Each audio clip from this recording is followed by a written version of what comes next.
Haba haba, hujasa kibaba. That's right, it's your girl, Stella Mwangi, also known as STL. And you're watching 99 Degrees. It's hot here. Keep up.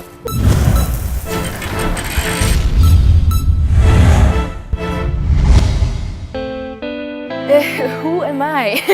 Well, I'm 24 years old. I've been doing music since I was 8.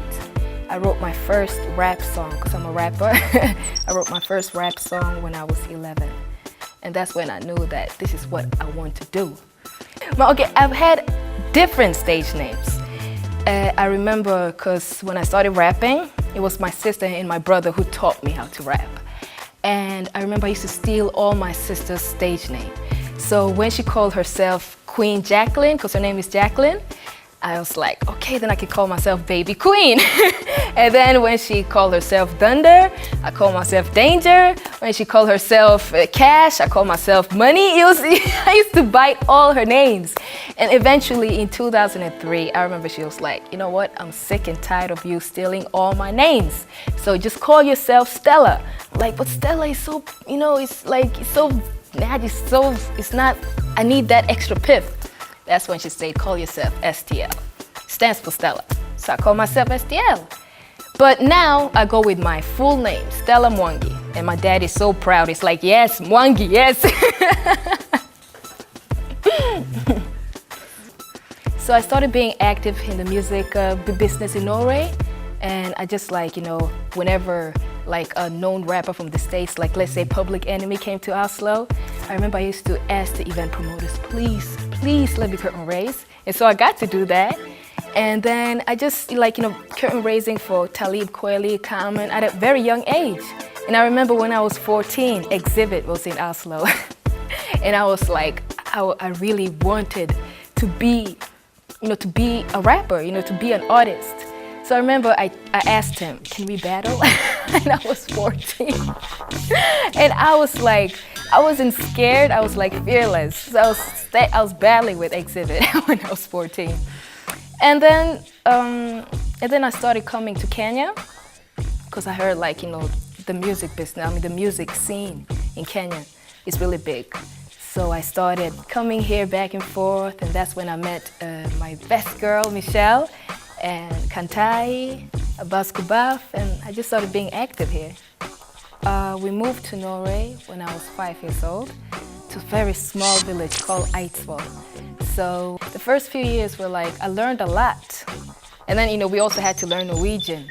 And at the same time, we had to learn Kikuyu and Swahili. My parents were really strict about that. So I remember most of my friends would call me asocial because I was only focused in music. I wanted to be alone, write, listen to music, and just dream, fantasize. No, I didn't go to university because I knew after is it high school?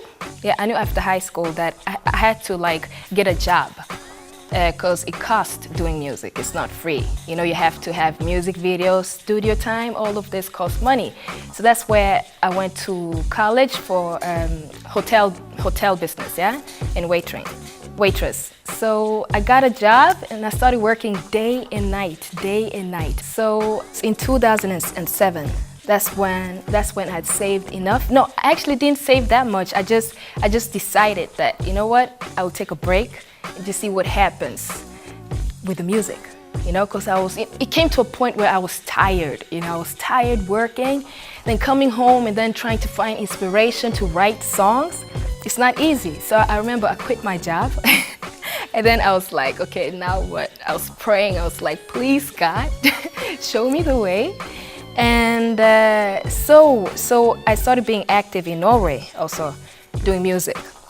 And I remember I released my first single in 2007 in Norway. It's called Take It Back with Michelle. So from then on, I got a record deal, small indie record label called MTG. So I released my first debut album called Living for Music in 2008. And then I started touring around, and then in 2009, that's when I was like, okay, I have to get a bigger record deal, or I need money, I need to win the lottery, I need to do something. So I started working with kids because I knew that I have to do something that will give me inspiration and money. And kids, I love kids because they're so free. They're so open-minded. Like nothing is impossible for them. So I learned a lot from kids. And then last year, I decided to send in a song to the Eurovision Song Contest because I knew that I've always been trying to look for opportunities, because I really want to live for music. So I sent in my song and then I got in the song contest. And I remember I was so nervous because I've been working so many years. I'm only telling you 1% of what I've been through. So when I got into the Eurovision, I was like, please God, just give me the chance. And then I won. And the song I wrote is called Haba Haba. I'm singing in Swahili. Haba na haba hujaza kibaba, because that's what I've been through all the time.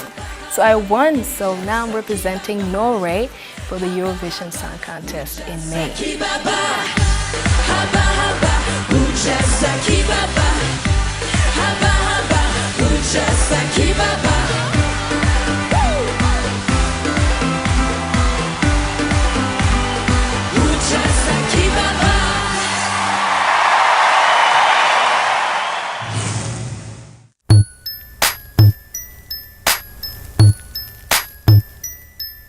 Curtain raising for Busta Rhymes, that was huge.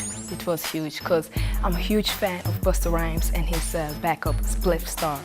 So I remember, and by that time I had a backup artist myself. She's called Harriet. I grew up with her. And I was like, okay, Harriet, we have to really, really practice because these guys, they know what they're doing. So we used to practice every day before the show, every day. And we had a great show. We had a really great show. And that was nice. And I remember performing, curtain raising for Paul Wall. Paul Wall is a nice guy. I got grills from him too. What? Pink grills. Yeah! So he came, I remember he came backstage and then he saw me performing. So when I came out of stage, I was like, that was good. I was like, oh wow, thank you. 2003, that's when I started working with a rapper and a producer called the DNC. And so we wrote like 10 songs. And then the producer moved to LA. And he just happened to be at the right place at the right time. And so he got to meet this publishing company called The Position Music. They heard the songs and were like, we can work with this. So it only took some few months later, then the producer called me up. He's like, that song we made? I'm like, yeah. American Pie is taking it, CSI is taking it. I was like, what? So that's incredible. So you can actually listen to my music on a CSI episode. Just short, but it's still something. Yeah, so I've been really working all these years building my CV, yeah? And it's been nice. I've learned a lot. And now when my time has really come, right now, I feel my time is here now. I have so much knowledge, I know how to deal with things, and it's nice. So I'm really glad that I didn't have my first a big bang just when I started, because I don't think I would have handled it so well.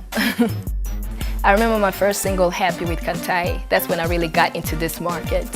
And from then on, I was just writing songs, coming back here, and then I did the song with Michelle, Take It Back, which did very well. So from then on, I would say from 2007, that's when I started becoming a star here.